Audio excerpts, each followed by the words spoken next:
அகிலம் மீடியா நேயர்களுக்கு வணக்கம். ஹஜ் பயணிகளுக்கு சவுதி அரேபிய அரசு விடுத்துள்ள முக்கிய அறிவுறுத்தல்.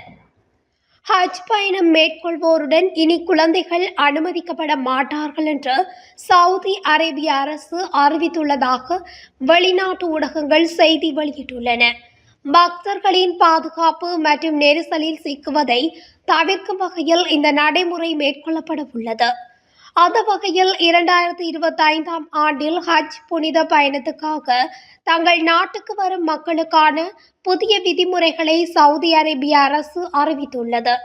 உலகம் முழுவதும் இருந்து லட்சக்கணக்கான மக்கள் சவுதி அரேபியாவில் உள்ள மக்காவுக்கு ஹஜ் பயணம் மேற்கொண்டு வருகின்றனர்.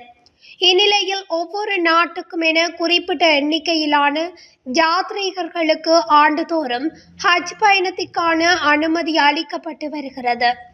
எனினும் கடுமையான வெயில், கூட்ட நெரிசல் போன்ற காரணங்களால் மக்காவில் ஹஜ் பயணத்துக்கு வரும் பக்தர்களின் இறப்பு ஆண்டுதோறும் அதிகரித்து வருகிறது.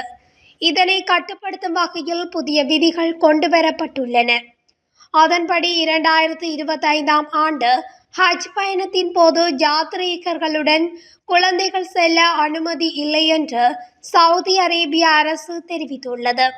குழந்தைகளின் பாதுகாப்பு மற்றும் நல்வாழ்வை உறுதி செய்யவே இந்த முடிவு எடுக்கப்பட்டதாகவும் கூறப்பட்டுள்ளது. அத்துடன் ஹஜ் பயணம் மேற்கொள்ள விண்ணப்பிக்கும் போது இதுவரை ஹஜ் பயணம் மேற்கொள்ளாதவர்களுக்கு தான் முன்னுரிமை வழங்கப்படும் என்றும் கூறப்பட்டுள்ளது. இதுபோன்ற உலகத்தின் முக்கிய செய்திகளை தெரிந்து கொள்ள அகிலம் மீடியா ஊடகத்துடன் இணைந்திருங்கள். நன்றி, வணக்கம்.